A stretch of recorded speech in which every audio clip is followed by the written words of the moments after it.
Assalamualaikum warahmatullahi wabarakatuh. Bismillahirrahmanirrahim. Alhamdulillahi rabbil alamin. Wassalatu wassalamu ala sayyidina Muhammadin wa ala alihi wa sahbihi ajma'in. Qala al-imamul muallif rahimahullah wa nafa'ana bihi wa bi barakati ulumihi wa ghafara lahu wa limasyayikhihi wa limasyayikhina amin.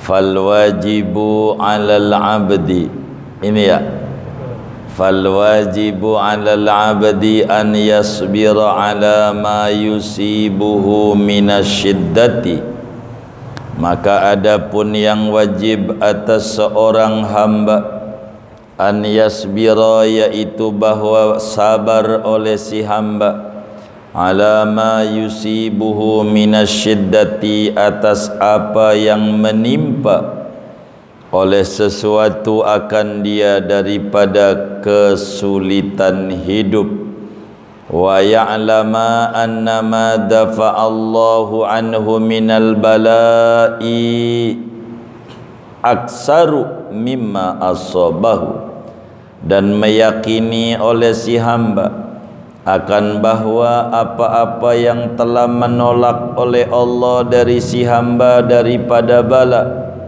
yaitu lebih banyak dari apa-apa yang menimpa oleh bala akan si hamba. Wa yahmadallaha ta'ala ala dhalika, dan memanjatkan pujian oleh si hamba akan Allah Ta'ala atas yang demikian itu ditolak, dicegah.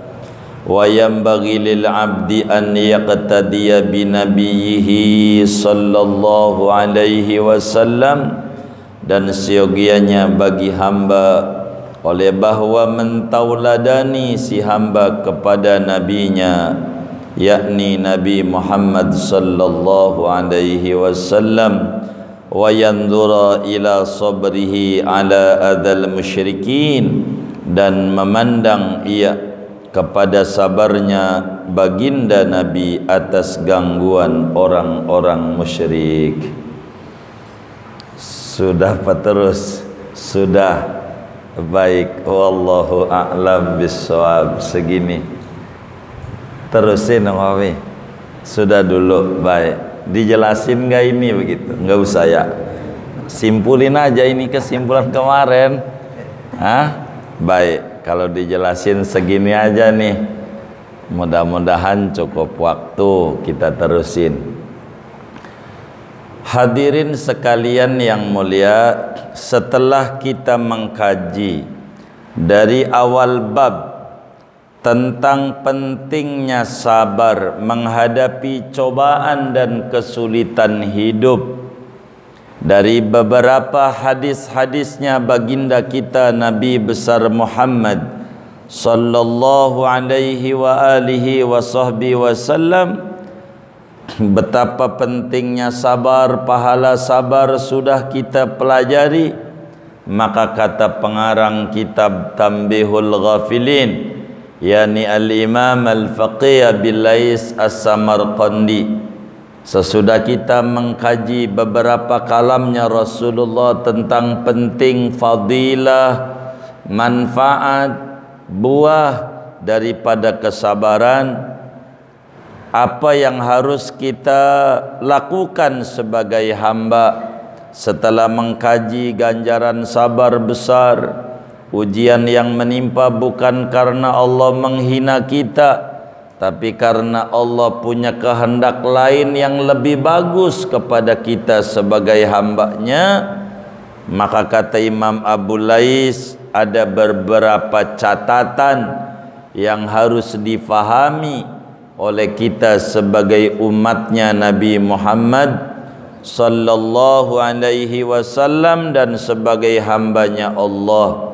Apa itu? Satu, fal wajibu 'alal 'abdi an yasbira 'ala ma yusibuhu minasyiddati, kewajiban kita sebagai hamba Allah setelah kita mengkaji beberapa fadilah sabar, an yasbira ala ma yusibuhu minasyiddati. Pertama, kewajiban kita hendaknya kita sabar dalam menghadapi kesulitan-kesulitan hidup ini. Kita kudu sabar. Ndak boleh kita enggak sabar dalam menghadapi problem-problem yang kita alami dalam kehidupan ini. Sebab kalau enggak sabar, saudara, akan stres sendiri kita dalam menghadapi cobaan. Pengen cari kebahagiaan di dunia, jujur enggak ketemu. Pengen cari senang nih di dunia, kagak ada senangnya. Senang itu hanya masih ada dalam benak dan pikiran. Kalau sudah ada di tangan, enggak berarti di mata kita. Itulah dunia. Belumlah kita punya motor. Kata kita enak kalau punya motor, biar kata motor second nih, legenda 2 dah. Enggak apa-apa, yang penting mah punya motor. Kalau punya motor mah enak, mau ngaji juga enggak kudu nungguin temen dulu jadi ketinggalan ngaji. Nungguin, kalau punya motor tuh enak. Kata kita masih di angan-angan. Ketika Allah Subhanahu wa ta'ala berikan tuh motor sama kita, baru juga 2 hari, motor jelek amat ya, begitu. Masih bagusan teman kita waktu parkir di Masjid Nur Anwar, itu PCX, begitu. Jadi hilang tuh yang katanya motor tuh yang penting ada motor, hilang. Hilang. Itulah dunia. Nyari bahagia tuh enggak ketemu di dunia nih. Ketika muncul pertanyaan, saudara, kapan bahagia itu? Kalau dalam bahasa Malaysia, bila bahagia itu? Kapan kita bisa bahagia? Ada yang jawab, orang yang baru lulus kuliah. Bahagia itu kalau sudah dapetin kerja di Sudirman, Tamrin, baru dah hidup ini rasanya bahagia. Begitu Allah dengan Rahman Rahimnya kasih dia, sekarang udah kerja, ditanya, udah bahagia bang? Belum. Lalu kapan? Ya paling enggak kalau punya rumah, ya kalau di kebun nanas berat kayaknya, paling enggak di Parung dah, Sawangan. Begitu. Yang masih rada hemat, rasanya kalau punya rumah mah bahagia. Allah Subhanahu wa ta'ala murah, Rahman Rahim. Dapatlah dia beli rumah walaupun nyicil begitu KPR, punya rumah selamatan. Ngundang teman-temannya, ditanya malam itu, udah bahagia belum? Dia jawab belum, karena masih sendiri. Jadi nggak ada bahagianya. Bingung, tidur sendiri, bangun berdua. Begitu. Bingung dia. Kalau udah punya bini, enak dan bahagia. Kata dia, alhamdulillah Allah Maha Rahman Maha Rahim, gampang jodohnya. Udahlah dia menikah. Itu kemudian ditanya oleh temannya, bang, udah bahagia belum? Belum. Gitu. Kalau punya anak aja rasanya bahagia banget, kata dia. Begitulah murahnya Allah Subhanahu wa ta'ala, kasih dia keturunan. Sudahlah punya anak dia, lalu ditanya, bang, udah bahagia belum? Belum. Ini bayaran sekolah mana makin tahun makin ningkat lagi. Masuk kagak bayaran kudu, Kalau anak nih udah kelar aja sekolah, rasanya bahagia. Kata dia, Allah dengan Rahman Rahimnya kasih jalan kepada dia. Sampai anak yang bontot dia udah sarjana SIKOM. Ya Allah, sarjana dia. Begitu. Akhirnya ditanya, waktu udah selesai dia wisuda anaknya, selamatan yang bontot, "Bang, udah bahagia belum?" Dia jawab, "Belum." Habis anak udah gede-gede belum ngawinin. Kalau udah ngawinin bocah nih, udah pada kawin muanya nih bocah nih, rasanya bahagia banget dah. Allah kasih dengan Rahman Rahimnya, anaknya jodohnya gampang pada. Akhirnya udah yang bontot pun udah menikah, ditanya, "Bang, udah bahagia belum?" "Belum." Lihat depan rumah enak, pagi-pagi ngomong cucu, nih belum ada cucu, belum bahagia. Kalau punya cucu aja rasanya bahagia banget. Allah dengan Rahman Rahimnya kasih dia keturunan anaknya. Sekarang dia udah punya cucu. Ditanya, kan udah cucu nih, engkong bukan bang lagi nih, engkong udah bahagia belum? Dia kata belum. Ini kagak ngerti nih cucu, engkong lagi tiduran main injek aja pala. Ya Allah, berisik banget, daripada di rumah berisik mendingan malam Senin ngaji dah. Begitu. Berisik. Kalau anak nih udah punya rumah aja biar kata ngontrak begitu di Ciledug kayak Pamulang kayak Ciputat kayak Pondoh kayak begitu. Enak rasanya bahagia, enggak berisik-berisik amat. Allah kasih mudah anaknya. Ada yang tinggal di Ciledug, ada yang tinggal di Pondok Kacang, Pondok Aren, ada yang di Pamulang, ada yang di Parung, anaknya masing-masing. Ditanya sama temannya, "Udah bahagia bang?" "Belum, rumah sepi banget kayak kuburan." Jadi kapan bahagia itu? Kagak ketemu, saudara. Emang dunia ini tempat kesulitan. Tempat bahagia mah di akhirat. Maka seorang hamba selama ada di alam dunia, an yasbira ala ma yusibuhu minasyiddah, kudulah dia sabar menghadapi apa yang menimpa pada diri kita daripada kesulitan-kesulitan hidup. Itu kudu sabar. Salat ganjarannya gede, puasa ganjarannya gede, haji ganjarannya gede, jelas. Tapi sabar tidak disebutkan ganjarannya oleh Allah. Saking gedenya ganjaran sabar. Innama yuwaffas sabiruna ajrahum bighairi hisab. Sesungguhnya disempurnakan orang-orang yang sabar ganjarannya tanpa nalar, di luar perkira-perkiraan kita. Saking gedenya ganjaran sabar. Kita orang kudu sabar di dunia. Macam-macam cobaan.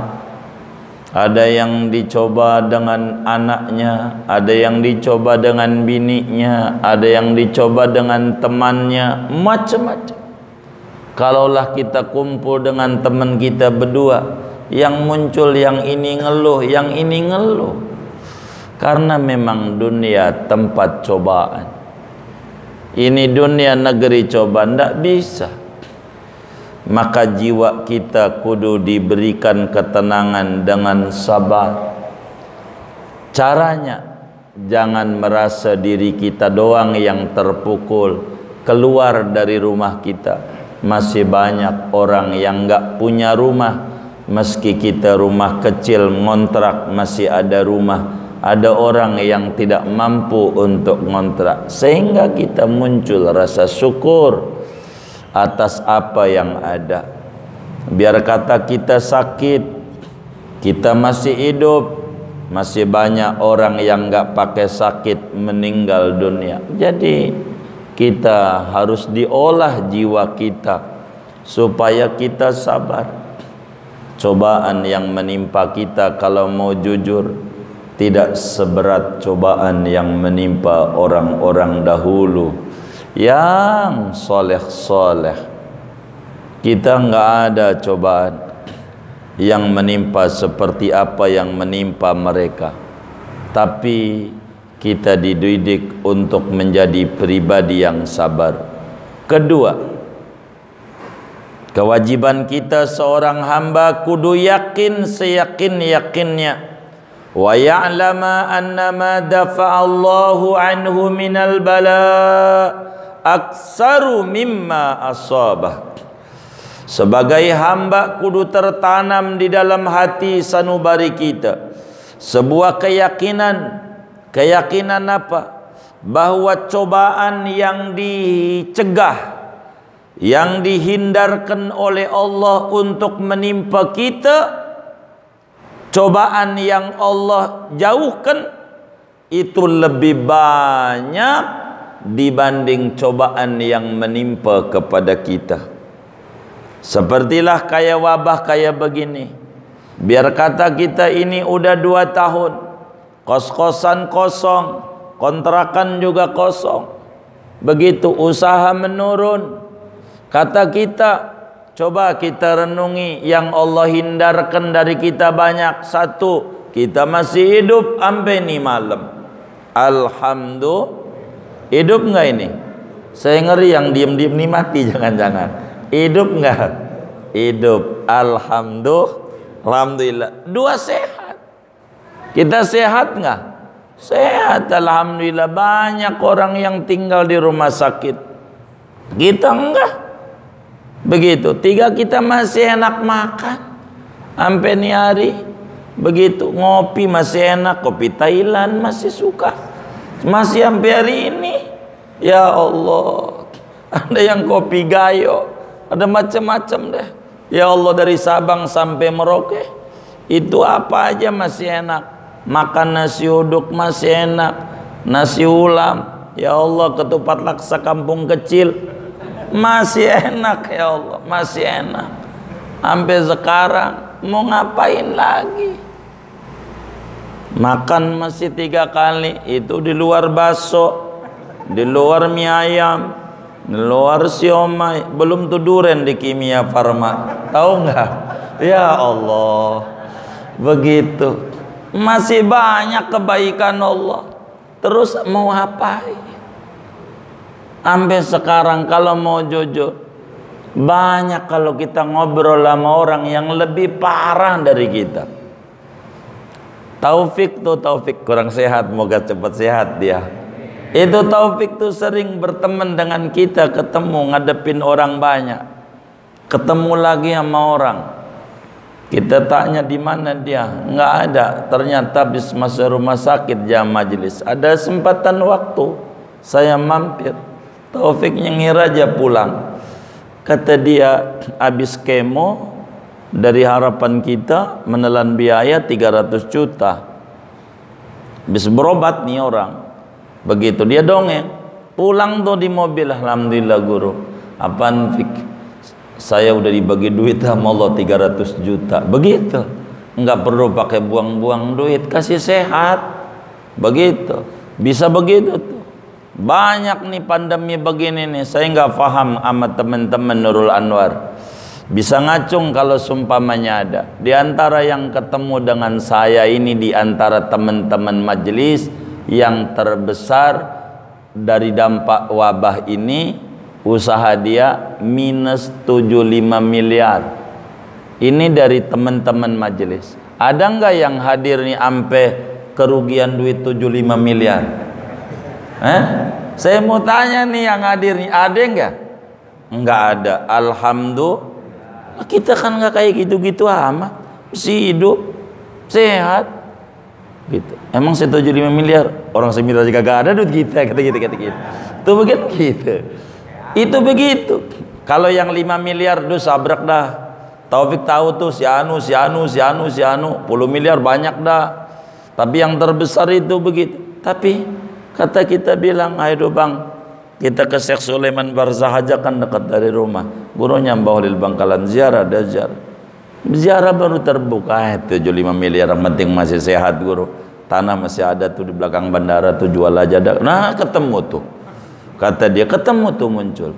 Artinya sebetulnya banyak kok kurnia Allah tuh yang diberikan kepada kita dibanding cobaan yang menimpa kita. Coba ditimbang-timbang, karena kita dikasih mata oleh Allah 2. Jangan memandang musibah doang, harus pandang ada kasih sayangnya. Pertemuan yang lalu kita jelaskan, Imam Ibnu Athaillah dalam hikamnya beliau menyatakan, man dhanna infika lutfihi an qadari fadzalika liqusuri nazari. Siapa yang punya dugaan, persepsi bahwa sudah tidak ada kebaikan Allah dari takdir yang menimpa kepada kita ini, kesannya Tuhan gak sayang sama kita, itu penyebabnya karena kita kurang daya pikir kita, pemahaman kita tentang Allah subhanahu wa ta'ala. Kita dihilangkan harta hilang, yang penting tidak iman. Banyak yang kehilangan iman. Makanya Rasulullah SAW dalam menutup doa majlisnya, wala taj'al musibatana fi dinina. Tuhan, jangan sampai kau timpakan cobaan kami pada agama. Jangan agama dah. Kalau yang lain mau gampang, duit hilang bisa balik. Agama ini repot. Jangan begitu. Jangan kau timpakan musibah pada agama. Wala taj'alid dunya akbaru hammina wala mablagha ilmina. Jangan sampai duit menjadi puncak tujuan di otak kami dan puncak cita-cita dan tujuan kami. Jangan itu. Kalau kata Gusmik Kiai Haji Hamim Jazuli, Allahumma ja'alid dunya tahta aidina wala taj'alid dunya fi qulubina. Tuhan, letakkan dunia di tangan, jangan letakkan dunia di hati, biar kita mudah memahaminya.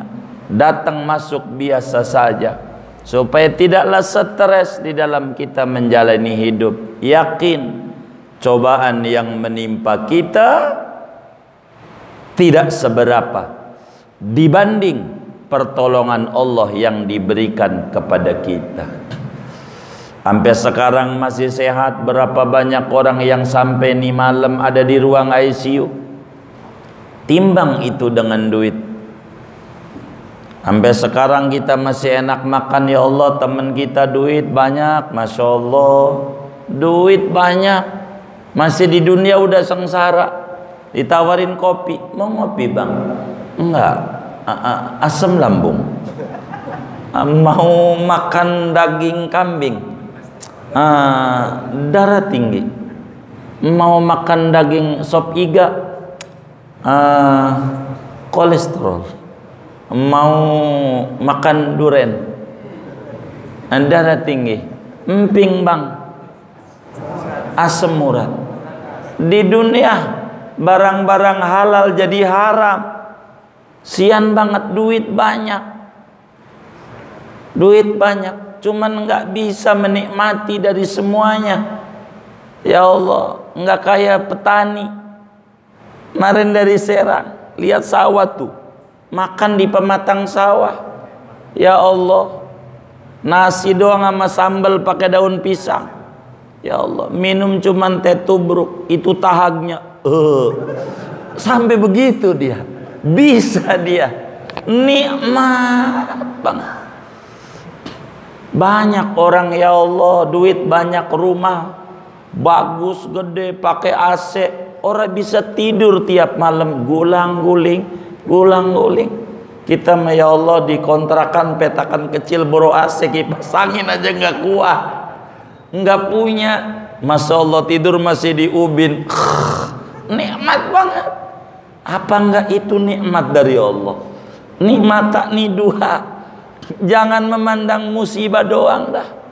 Pandang dong nikmat-nikmat yang Allah masih berikan. Jauh lebih banyak dibanding cobaan. Dicubit dikit doang, yang lain masih banyak.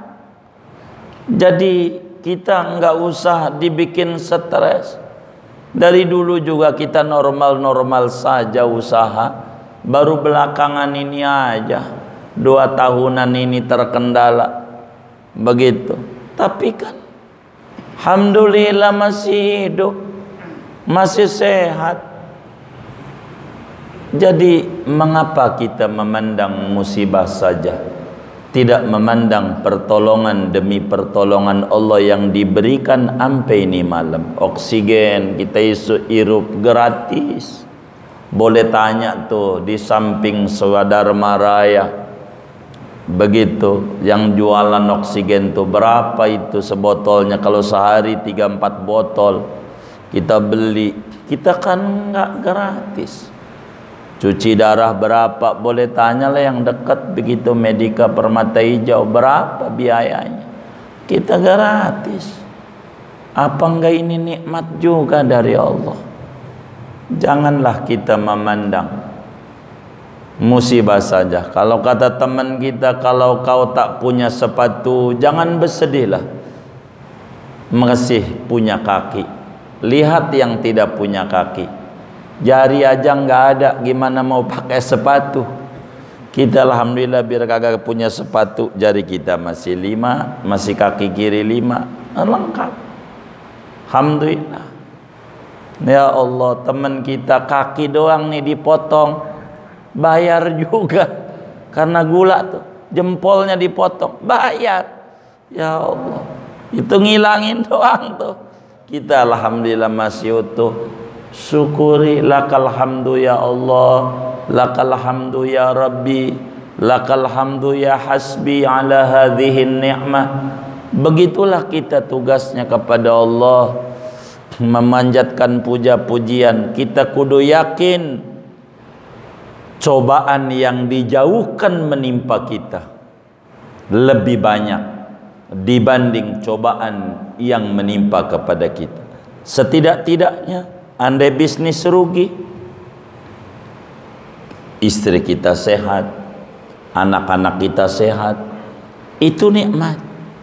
Begitu, itu nikmat. Maka perempuan yang solehah, yang mengerti tentang fadilatus sabri, dia mengerti tentang nilai besar kesabaran. Ketika laki pulang dengan muka yang kusut, gojek lakinya, mukanya kusut, ditanya, bang kenapa mukanya kusut? Aduh payah ngebit hari ini, kagak dapet mulu. Begitu, nggak tahu tangan ini sial kali, ngebit kalah mulu, kata dia. Tapi lah kata bininya, anda usah bersedih bang, alhamdulillah, yang penting abang pulang aja udah bahagia. Nggak apa-apa, besok lusa masih ada rezeki. Lihat bang, tetangga kita hari ini dapat duit 25 juta dari Jasara Harja.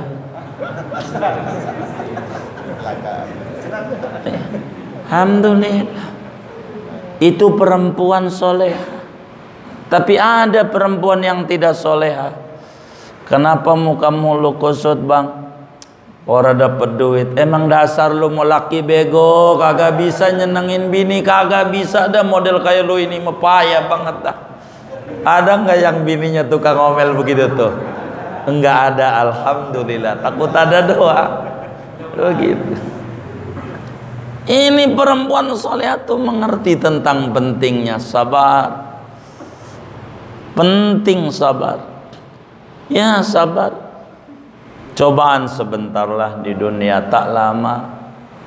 Andailah kita sekarang tak berpunya, nggak apa-apa. Yang penting kita kudu ibadah. Di dunia paling banter 80 tahun dah wafat kita. Begitu. Nggak bisa. Lebih dari itu berat. Jarang, sampai 100 lebih masih seger, jarang. Di atas rata-rata lah itu mah jarang, rata-rata 60-70 lah. Begitu. Tapi harus sabar dalam menghadapi cobaan demi cobaan. Kita kudu yakin di hati kita, kalau sekarang kita malam hari ini ada banyak cobaan dibanding nikmat, kalau mau jujur masih banyak nikmat.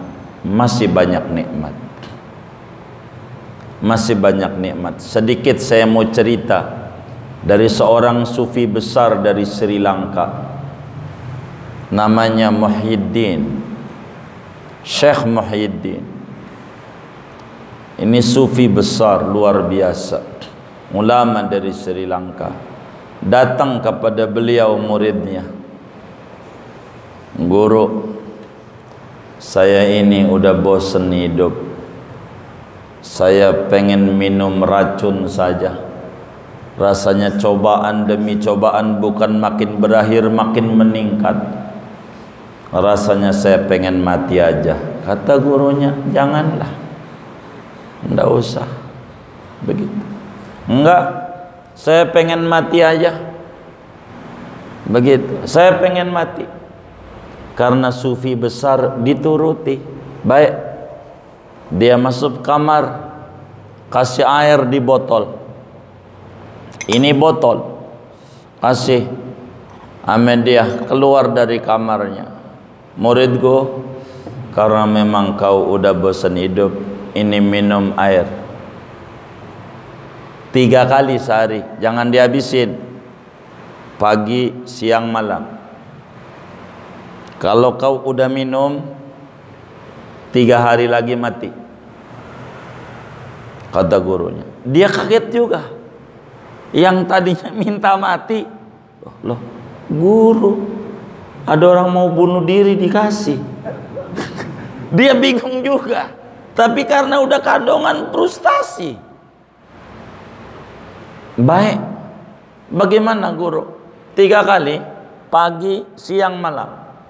Ini adalah racun isinya. Udah kau minum 3 hari mati. Akhirnya diminum sama dia, pagi, siang, malam, habis sebotol. Udah minum, mulai mikir, "Waduh, yang saya minum meracun."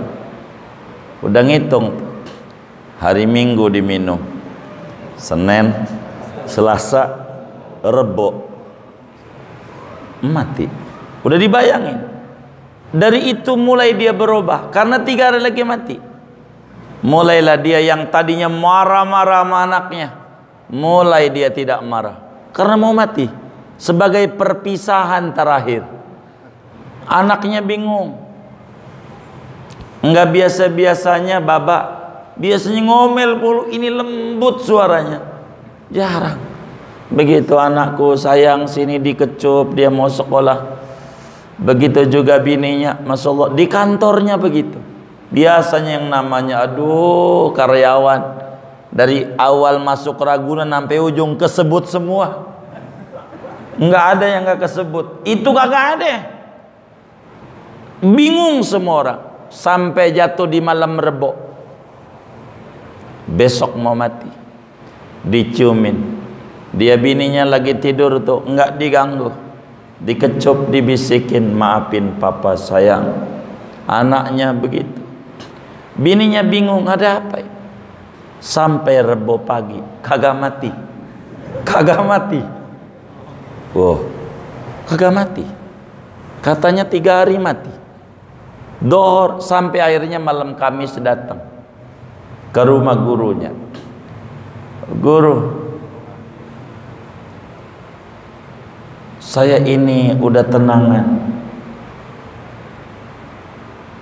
Saya pikir nih mati malam ini, malam Kamis, sedikit lagi jam 12.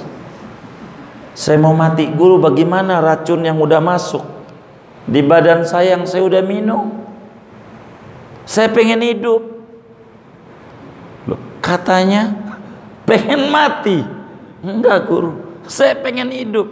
Saya udah sadar yang salah saya. Anak saya baik, istri saya baik, karyawan saya baik-baik. Coba kalau dia kabur semuanya, siapa yang mau ngerjain perusahaan? Guru, bagaimana ini racun yang udah dimasukin di perut nih? Kata guru, ndak usah panik. Itu adalah racun kehidupan. Mulai hari ini kau hidup. Yang tadi kemarin kau mati. Kau sudah bisa memandang kebaikan-kebaikan Allah. Yang tadi hidup sumpek jadi tenang. Itulah yang disebut kehidupan. Mulai dia matanya dua memandang bukan musibah doang, masih banyak nikmat-nikmat dari Allah. Dan ini kewajiban kita sebagai hamba, kudu tertanam dalam hati sanubari keyakinan yang kuat. Cobaan yang menimpa dengan cobaan yang dijauhkan oleh Allah jauh lebih banyak yang dijauhkan daripada yang menimpa kepada kita. Coba kita renungin anak kita yang kecil tidur di kasur nggak ada pagernya, nggak jatuh, siapa tuh yang jagain yang malam kita ngorok? Motor kita depan rumah yang lupa kuncinya kita bawa, lalu kita tidur, siapa yang jaga itu? Kan Allah. Begitu. Sampai kita punya telinga nih kan terbuka. Waktu kita tidur semut enggak masuk. Padahal bini kita yang katanya sayang sama kita ngorok juga enggak jagain kita. Itu semut enggak masuk ke kuping kita, siapa yang jagain? Coba kalau kita tidur semut masuk banyak di kuping kita, apa enggak stres kita? Kudu ke THT, duit lagi. Kan enggak. Bangun tidur tangan masih bisa begini-begini, kaki masih bisa gerak, enggak stroke. Apa enggak nikmat dari Allah? Janganlah kita banyak mengeluh. Jangan memandang musibah saja. Pandang dong kebaikan Allah, supaya kita enggak stres-stres amat. Lihat orang tinggal di perkampungan, begitu kayak bagaimana rumahnya jelek-jelek tapi tenang. Masa kita yang rumahnya bagus, punya kendaraan bagus stres? Bukankah nikmat yang diberikan nama kita? Masyarakat perkotaan lebih banyak dibanding masyarakat perkampungan. Mengapa mereka punya tenang? Karena mereka memandang masih banyak kok kurnia Allah. Kenapa kita tidak bisa mengambil itu? Dan ini yang bakal mendidik kita menjadi pribadi yang sabar.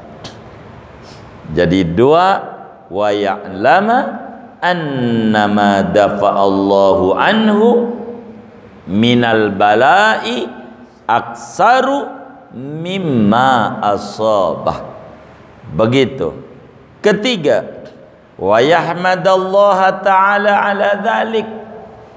Hamba tuh setelah matanya terbuka bahwa bukan ada cobaan, dalam setiap cobaan ada nikmat dari Allah. Yang kadang kita menterjemah surat Insyirah aja salah. Fa inna ma'al usri yusra. Kita ganti terjemahnya fa inna ba'dal usri yusra. Kata kita sesudah kesulitan datanglah kemudahan. Enggak ada. Kalimat sesudah kesulitan datanglah kemudahan itu enggak ada dalam Al-Qur'annya. Yang ada itu bersamaan kesulitan ada kemudahan. Lagi sulit aja banyak kok kemudahan-kemudahan yang diberikan oleh Allah kepada kita kalau kita mau terbuka pola pikir kita, sehingga layak kita mengucapkan alhamdulillah. Tuhan, cobaan cuman virus doang. Alhamdulillah bukan agama, ini virus. Dunia cobaan kecil. Begitu, musuh yang gak jelas, yang kadang sewaktu-waktu dia bisa naik, mau Ramadan aja bisa naik dia. Emang begitu dia tahu banget ya, kayak begitu, tahu itu. Jadi kita enggak tergoyangkan bagaimana. Banyaklah memuja-muji Allah. Alhamdulillah, meski kita diuji kayak begini, wabah enggak menentu, belum hilang yang satu muncul yang lain, belum hilang yang lain muncul yang lainnya, masih hidup, masih sehat, masih enak makan, ngopi masih nikmat. Ampe udah kayak sholat tuh ngopi 5 kali sehari semalam, belum ditambah qobliyah ba'diyah kalau dipanggil oleh teman kita. Alhamdulillah masih hidup sampai sekarang, mau ngapain? Jadi janganlah kita dibikin stres. Nikmat aja dah, nikmat aja. Keempat, wayam bagi lil abdi an yaqtadiya binabi. Maka sesudah kita memahami hadis-hadis tentang fadilah sabar menghadapi cobaan dan kesulitan hidup, hendaklah kita mentauladani Nabi besar Muhammad sallallahu alaihi wasallam. Coba baca perjalanan hidupnya Nabi Muhammad,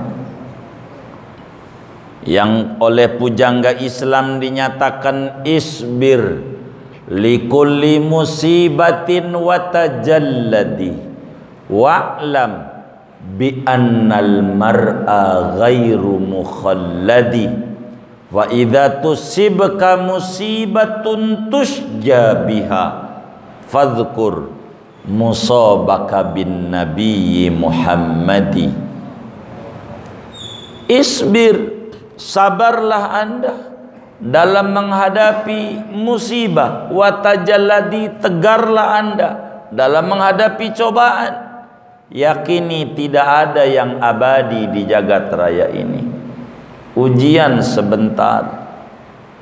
Kita dikata ini dolim udah luar biasa, sabar. Kalau malam udah kelewat puncak gelap, bentar lagi subuh.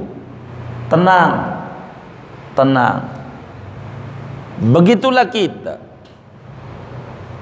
Sabar bila Anda tertimpa musibah yang melukai jiwa Anda. Fadhkur musabaka bin Nabi Muhammadi. Bandingkan musibah yang menimpa Anda dengan musibah yang menimpa baginda Nabi besar Muhammad sallallahu alaihi wasallam. Lahir abah mati, kita masih ada abah.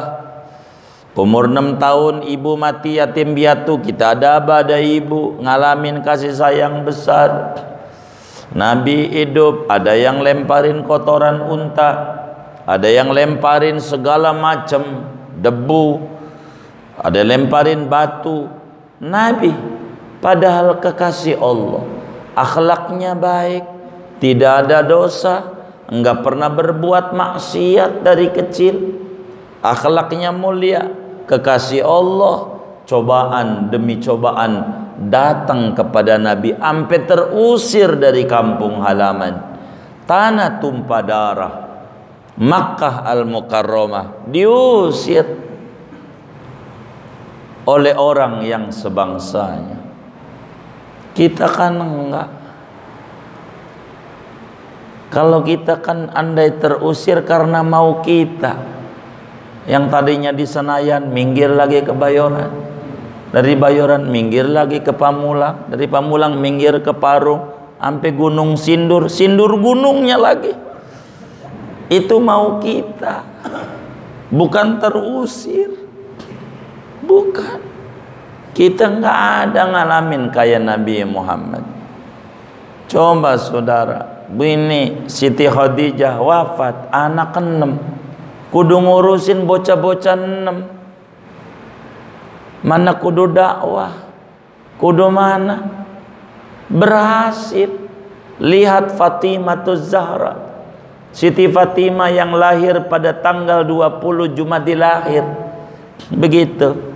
Kira-kira 15 hari yang lalu wafat di tanggal 6 Ramadan. Sayyidatuna Fatimah, perempuan hebat. Didikan siapa? Didikan duda yang ditinggal mati bininya. Begitu, berhasil. Begitu, cobaan demi cobaan. Maka cobaan yang menimpa kita enggak seberapa. Lagi dosa kita banyak. Nabi enggak ada dosanya. Ada dosanya enggak? Hah? Dikit aja Nabi, ada enggak? Enggak ada. Akhlaknya baik apa buruk? Baik. Saya mau nanya, ada yang benci enggak? Banyak. Kalau kita ada dosanya enggak? Banyak. Begitu. Ada akhlak buruknya? Banyak. Ada yang benci? Wajar. Kenapa kita hidup biasa aja? Hidup itu begitu, bainal hubbi wal bughdi, antara cinta dan benci, biasa. Hidup biasa. Jalan kita harus jalan, sabar. Nabi aja ada yang benci, apalagi kita. Biasa. Bagaimana Nabi menghadapi cobaan? Begitu. Dijorokin lagi ibadah segala macam. Tar ke depan nih kita bakal baca hadis-hadis bagaimana cobaan yang menimpa Nabi. Kita enggak ada cobaan, enggak ada. Dulu waktu almarhum Kiai Zainuddin MZ wafat, saya mengisi beberapa acara beliau di Kalimantan. Stres juga saya masuk pedalaman. Jauh pedalaman, tidak bisa ditempuh pakai perahu kecil. Begitu, mana kena tongkang batu bara, itu perahu begini nih.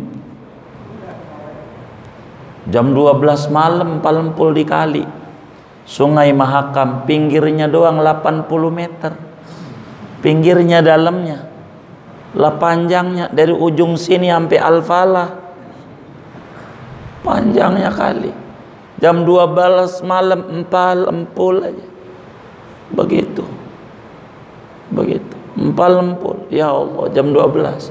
Tapi kita harus mengukur, enggak seperti wali-wali zaman dulu. Dia belum ada perahu, kita ada perahu. Begitu. Kalau udah perahu nyebur, udah ada wassalam. Kiri hutan, kanan hutan. Yang ada suara monyet aja. Nyampe base camp jam 1:30. Itu jalan 7 jam, empal-empul di kali. Begitu. Tapi kita harus bisa mengolah hati kita. Enggak seberapa ini. Enggak kayak zaman dulu-dulu. Harus begitulah kita hidup. Supaya apa? Supaya kita tenang. Begitu. Kita juga dalam jalan hidup begitu. Kita rugi. Baru hari ini kemarin untung. Begitu. Begitu. Jadi kita anggap aja. Begitu. Kalau ada orang kontrak, ya kata dia, bang maklumin dah agak telat. Maklumlah pandemi begini. Baik. Bulan depan aja. Iya baik dah, kita maklumin. Bulan depan, bang bulan depan aja sekaligus biar 3 bulan ya. Iya baik. Udah 3 bulan kabur. Enggak apa-apa, yang penting kontrakan masih ada. Anggap aja mungkin kemarin-kemarin ada duit yang enggak bener dah yang masuk sama kita dah. Begitu aja. Begitu sehingga kita itu jadi tenang adanya. Biar enggak stres-stres sama dalam jalanin hidup. Kalau mau dilamunin stres terus kita, kapan mau ibadahnya? Cobaan ini enggak ada habisnya. Iya, karena dunia negeri cobaan. Belajarlah sama peselancar. Lihat tuh peselancar, kalau ombak gede girang nggak? Peselancar tuh girang nggak? Girang. Kenapa? Mengerti hakikat laut ada ombaknya. Begitulah para ahbabillah, para kekasih-kasih Allah. Cobaan biasa di dunia. Ada yang begini begitu, biarin. Cobaan. Nggak usah puyeng, nggak usah. Inilah dunia namanya. Kita harus pandai dan kita harus membandingkan cobaan yang menimpa kita dengan cobaan yang menimpa para kekasih-kekasih Allah, khususnya Sayyiduna Muhammad ibni Abdullah sallallahu alaihi wasallam. Luar biasa cobaan demi cobaan. Mendera Nabi, datang ke Taif rumah saudara, disambit bukan disambut. Padahal mau dakwah, bukan mau nyolong, mau ngajak benar. Kita kan nggak kayak gitu-gitu amat. Maka cobaan yang menimpa kita biasalah dalam hidup. Wa yandura ila sabrihi, kita harus meninjau, memandang betapa sabarnya Nabi Muhammad sallallahu alaihi wasallam ala adzal musyrikin, atas gangguan-gangguan orang-orang musyrik. Ya Allah, Nabi sering kita dengar dalam ceramah-ceramah kiai-kiai kalau maulid, betapa Nabi diginiin lagi, Nabi digituin lagi, dilemparin kotoran unta. Ya Allah, saya mau nanya nih yang ngaji nih, pernah nggak dilemparin kotoran unta? Lah untanya jaga gak ada di kebun nanas, ya kan? Begitu kita kan negas segitu-gitu amat lah. Nggak usah. Kita harus pandang masih banyak kebaikan Allah. Yakin kalau kita masih hidup, rezeki kita masih banyak. Tanemin di hati. Kalau kita masih hidup, rezeki kita masih banyak. Jadi biar kita jangan terus stres. Biasa dalam hidup ini cobaan normal, dan ini yang harus ditanamin di dalam kita punya diri. Jangan merasa dengan kita beriman lalu lepas dari cobaan, tidak bisa. Wong kita ada di dunia. Kata Ibnu Athaillah dalam hikamnya, la tastaghrib wuqu'al aqdar ma dumta fi hadhihi dar li'annaha ma abrazat illa ma huwa mustahiqu wasfiha wa wajibu na'tiha. Jangan dah heranlah kalau ngalamin cobaan-cobaan selama masih ada di dunia, karena memang sudah menjadi karakternya dunia. Negeri banyak cobaan. Mantapkan kesabaran kita dalam menjalani hidup ini. Begitu, mantapkan. Begitu. Bikin aja hiburan kayak orang-orang. Waduh, sayang banget tahun baru 2022 nggak bisa keluar negeri gara-gara corona. Corona kan cakep bahasanya, gara-gara corona. Kalau tahun-tahun sebelum corona nggak punya duit, emang sampai sekarang juga nggak punya duit. Cuman bahasanya aja manis, gara-gara corona. Padahal nggak punya duit juga yang dulu. Emang dulu keluar negeri juga tahun baruan, kagak juga. Emang nggak punya duit. Ada aja bahasanya. Apakah yang enak dah? Jadi bahasa yang menarik dah. Biar kita itu jangan stres-stres amat. Masih banyak yang kita bisa kerjakan. Masih sekarang masih hidup, ini nikmat dari Allah, syukuri. Jangan sampai kita otak takut sama makhluk, akhirnya tidak takut sama pencipta makhluk. Jangan sampai kita takut sama wabah melebihi takutnya kita sama Allah yang mencipta wabah. Sehingga biar kita sabar, biar kita tenang, biar kita enjoy dah dalam menghadapi kehidupan dunia normal. Dunia ini cobaan enggak bakalan habisnya, enggak bakalan, tetap aja begitu. Karena kita aja lihat ada orang senyum-senyum, itu karena menutupi lara hatinya dia. Sebetulnya sama dia menangis, tapi dia mengerti menangis tidak menyelesaikan persoalan. Keluhan tidak bakalan merubah keadaan. Meski dengan mengeluh sedikit lega perasaan, tapi keadaan tidak berubah, maka tak bolehlah kita banyak mengeluh. Kalau mengeluh sama Allah, virus ini gelap gaib nggak kelihatan, ngeluhnya ama yang maha gaib, alimul ghaibi wasyahadah. Nama Allah dah, biar kita tidak ketakutan yang berlebihan. Mau sampai kapan kita hidup? Bila kita mau ke masjid Jami Nurul Anwar ada anjing, usir.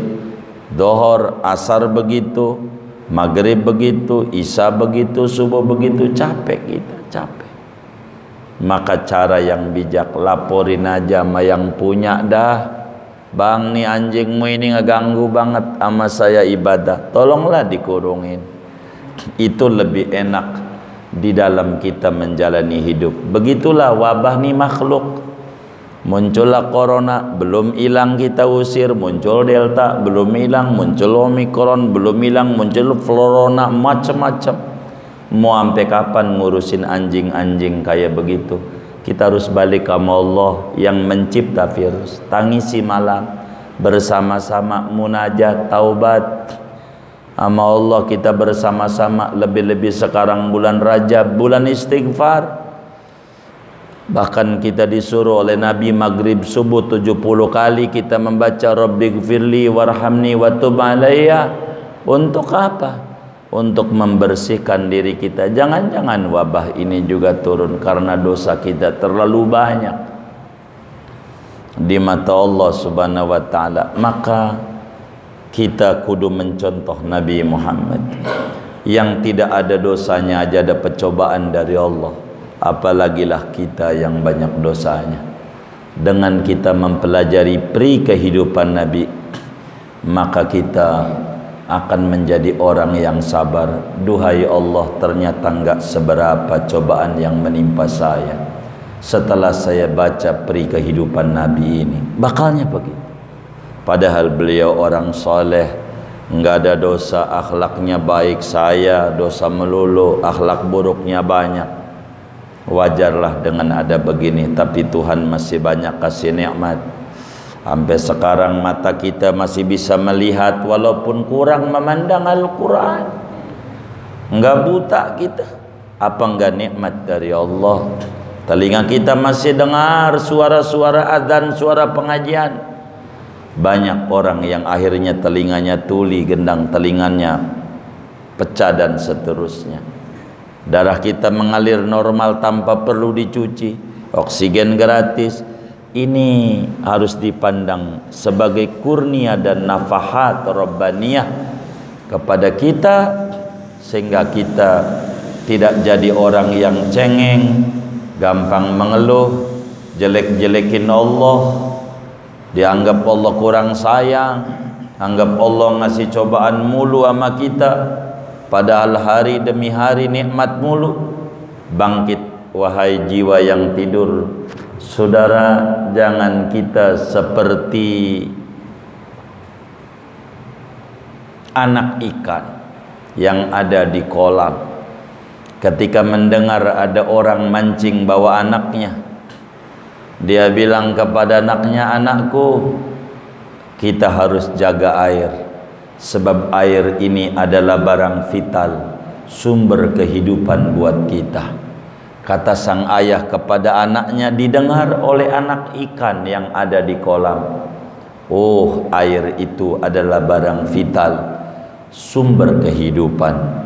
Kalau begitu saya harus rawat dan harus cari air itu. Dia bertanya kepada temannya, air itu di mana? Kata temannya, air itu apa? Dia muter dari pagi sampai sore, sampai emaknya nyariin mak ikan. Itu nyariin di mana anakku? Dia lagi nyari-nyari di air tuh di mana adanya. Sampailah ketemu dengan ibunya, ditanya dari mana? Habis nyari air, mak.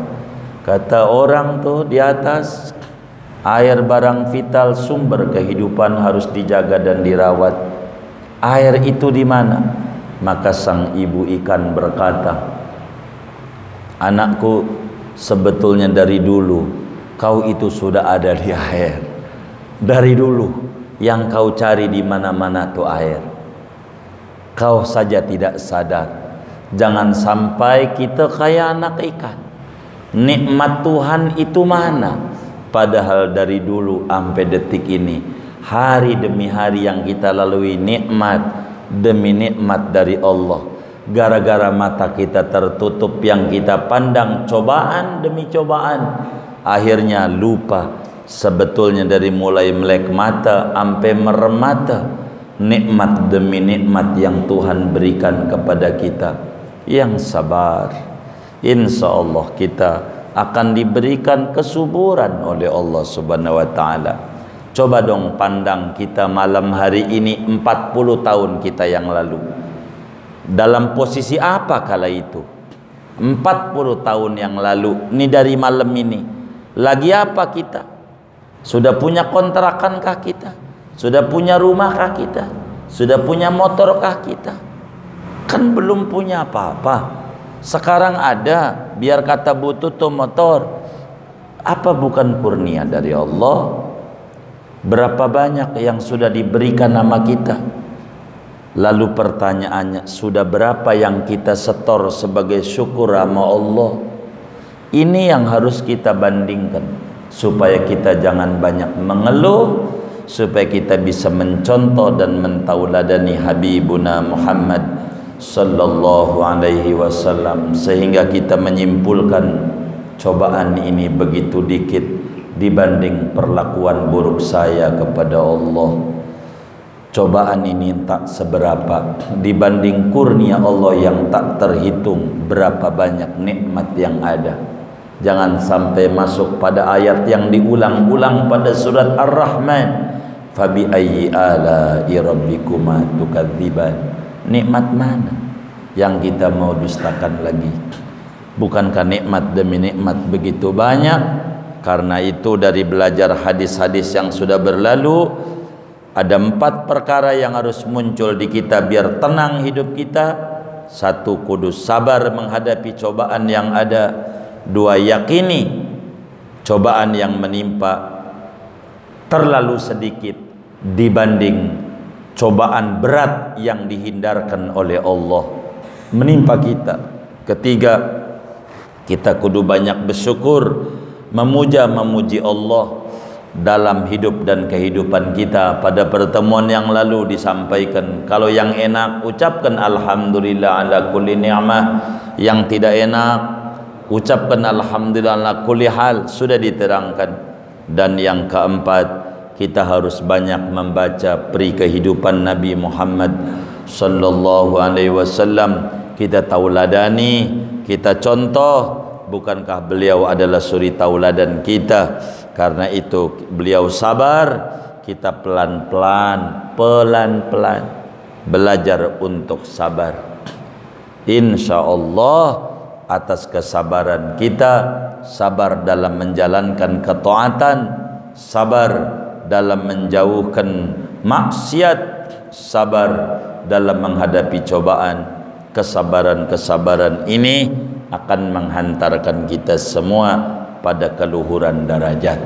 Amin ya rabbal alamin. Segini aja malam hari ini kajian kita. Ada yang ditanya mungkin dari materi ini atau di luarnya sebelum doa, dipersilahkan. Wallahu a'lam.